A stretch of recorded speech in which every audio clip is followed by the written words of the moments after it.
Hello beloved people, hari ini masih tentang foolishness atau kebodohan. Hari ini kami akan membahas poin yang kelima, apa yang membuat orang jadi bodoh. Poin yang kelima adalah cinta uang. Pengkhotbah 7 ayat 7 berkata, sungguh pemerasan membodohkan orang berhikmat dan uang suap merusakkan hati.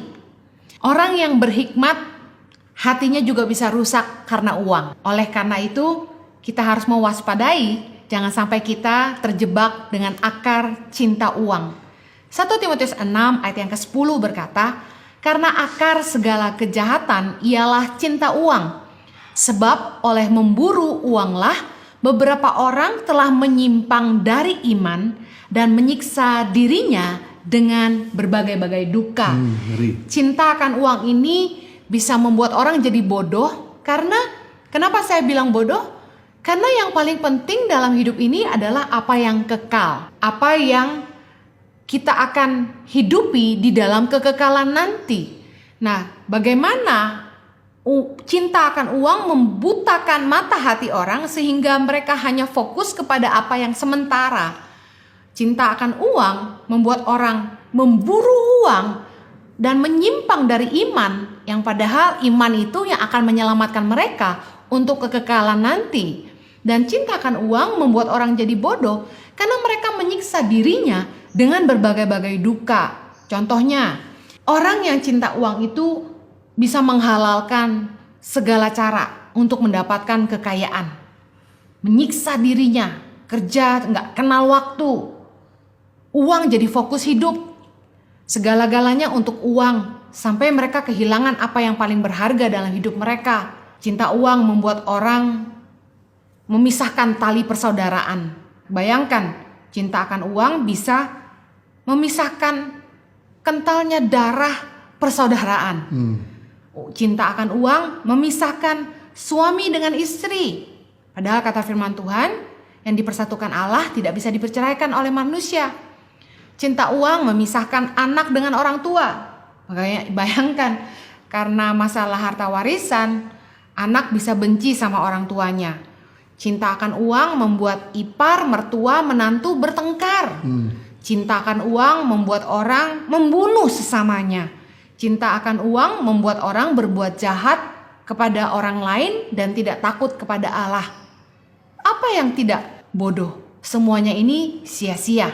Pengkhotbah 5 ayat 10, siapa mencintai uang tidak akan puas dengan uang. Dan siapa mencintai kekayaan tidak akan puas dengan penghasilannya. Itu pun sia-sia. Ya.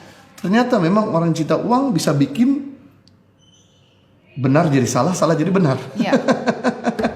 Contohnya adalah Nabi Bileam disuruh Tuhan untuk memberkati bangsa Israel. Tapi karena diiming-iming sama Raja Balak, akhirnya dia bukan memberkati melainkan mengutuk. Seorang nabi harusnya keluar kata-kata berkat, jadi kata-kata kutuk bisa berubah. Money drive everything. Jangan kita mengizinkan untuk kita dibayar, disuap, membuat kita akhirnya tidak lagi tulus, murni, dan tidak bijaksana. Akan kelihatan bodohnya hari-hari ini kita bisa melihat hakim-hakimnya akhirnya gak disangka-sangka lulusan S3 tapi masih berakhir pada penjara.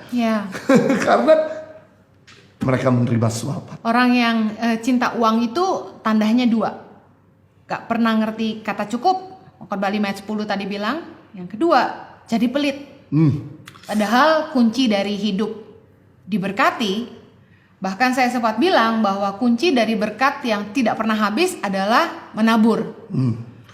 Karena menabur jaminan keamanan secara finansial. Ada orang menebar harta begitu luar biasa selalu berkelimpahan, tapi ada orang menahan harta begitu luar biasa selalu berkekurangan. Dan orang yang generous akan kelihatan lebih bijak. Kenapa? Karena dia gak mengasihi dirinya sendiri. Dia bisa mengasihi yang lain. Mungkin kelihatan sekolahnya gak pinter, mungkin gak pasti bicara, tapi karena dia generous, maka seperti ada karisma, dicintai banyak orang. Tapi orang yang pelit dan memikirkan diri sendiri biasanya makan sumpah. Orang yang cinta uang ini jadi bodoh karena gak ngerti apa yang paling penting dalam hidup ini, yaitu dikasihi oleh sesama dan dikasihi oleh Allah. Itu yang berkat yang gak bisa dibeli dengan uang. Banyak orang jadi bodoh karena uang, karena menganggap uang adalah segala-galanya. Padahal Yesus berkata bahwa uang gak bisa menjamin hidup kita. Sekalipun seseorang berlimpah-limpah hartanya, hidupnya tidaklah bergantung pada kekayaannya. Jangan jadi bodoh, pastikan kita mengerti apa yang paling penting dalam hidup ini, yaitu iman keselamatan yang datangnya hanya dari Tuhan. Live a better life, Tuhan memberkati.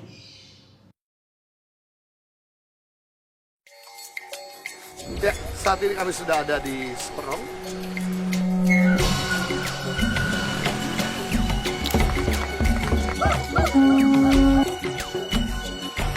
Saksikan suka duka perjalanan Tangan Pengharapan dalam merintis dan mengembangkan pendidikan di seluruh Indonesia di program Journey Tangan Pengharapan setiap Jumat pukul 7 malam di YouTube channel Henny Kristianus.